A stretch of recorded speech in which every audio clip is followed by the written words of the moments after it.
Do you find yourself constantly striving for more, to do better, to achieve, and in the midst of it all, struggle to feel content with where you are today?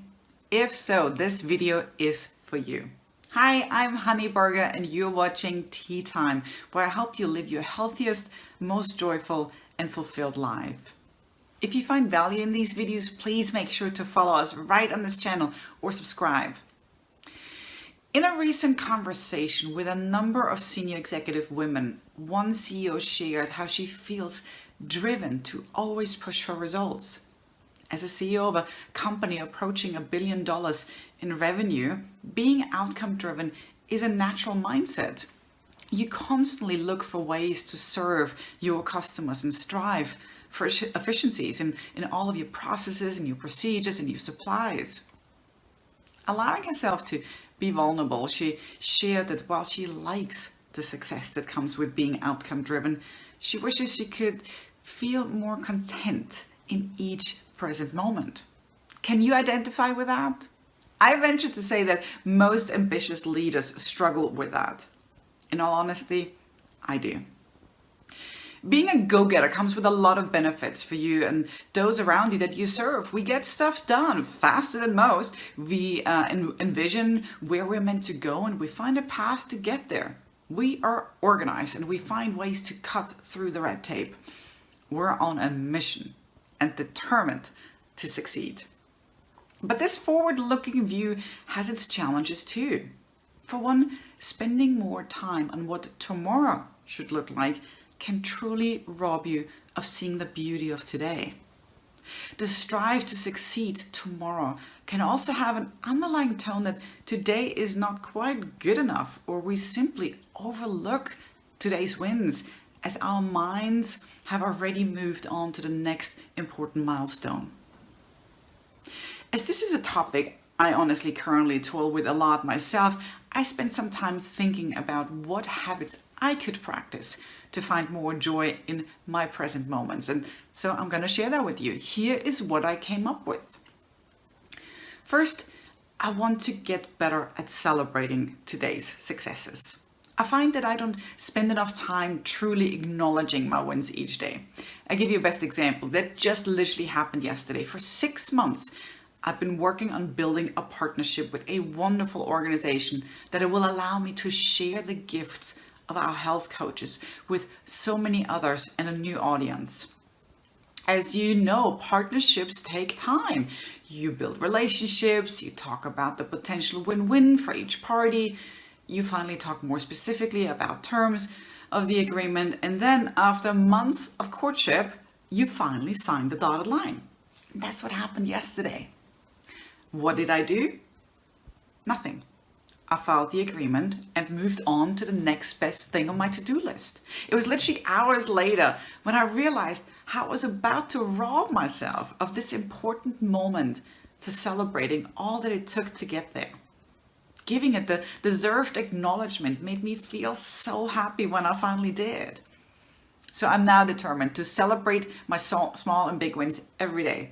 Celebrating with the team, telling my friends and my family, or simply enjoying a quiet moment to reflect on what it took to get there. All right, second, I think we all need to find more joy outside of work. For many of us, work seems to be the only place where we find the most opportunity for success, which for us equals joy. With that said, I think an important question to ask ourselves is, where do I find purpose and joy outside of work? When you watch new moms, you see the light in their eyes as they pour all of their love into their babies. In those moments, their job becomes, well, rightfully so, secondary. Now, okay, I'm not about to have a baby to fill that void, but I think it's a good illustration of what I'm considering for myself. Where can I pour my love into? For me, it might be finally getting the dog I've been debating about for so long. Being single, but being full of love, I must find a way to share that love. For you, it might be rather a question of finding purpose outside of work. Consider a good cause you want to dedicate yourself to. Research shows that volunteering can give your life much more meaning and therefore make you happier. So, what will you give purpose to? Where will you find joy outside of work? Give it some thought where you can pour yourself into. Third, I encourage everyone to work through their subconscious beliefs that make you believe that work success has the highest priority. Ask yourself for a moment why you actually strive so hard to succeed at work. Is it because it makes you feel special when you succeed? Do you want to be the best at something or believe that you should always strive for more and for better? All of those are subconscious programs that we picked up in our early years of our lives. In school, we learned that those who knew the answer to a question were celebrated, that those who became the quarterback at the football team or the prom queen were loved. In those years of childhood, we learned how we can earn our love. And today, without even realizing it, you still strive to succeed for these exact same reasons. Become conscious of those underlying reasons and remove the subconscious program that fuels your unhealthy mindset. In my workshops and keynote presentations, I speak at length about these, and I offer up a really easy solution to remove such unwanted beliefs. And lastly, I will allow myself to get into a flow state more often. What do I mean by that? You have heard the flow state, right?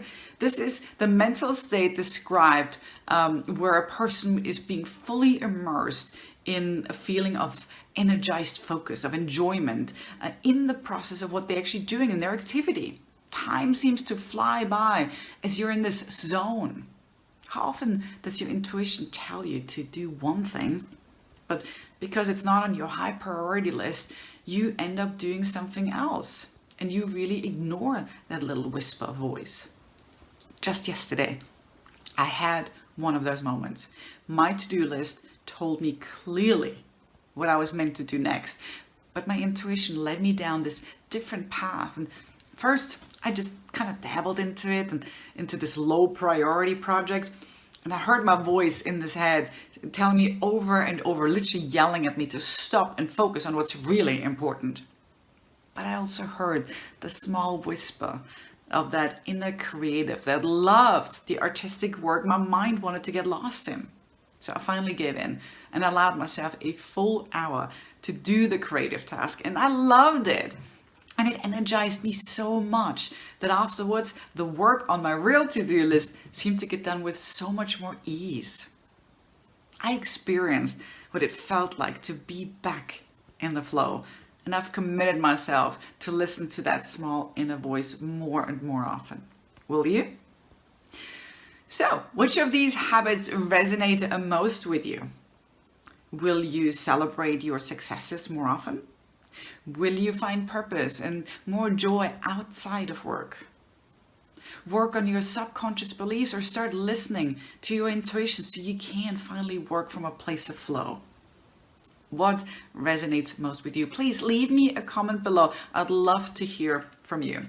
And then I'm skipping over to the tea right now because it's actually really funny on how I came on deciding on today's tea. I picked peppermint. Here we go. And as I was looking through my cabinet of all the different teas that I have, the first thing that came to mind is like, leaders, focused. We're also focused. Peppermint tea helps you to become really focused. It also improves your memory in case you didn't know that. So I'm going to become really focused on the 4 habits that I just shared with you, and I hope you do too. So leave me a comment and I will dive into this still very hot tea right now. Cheers. Bye-bye.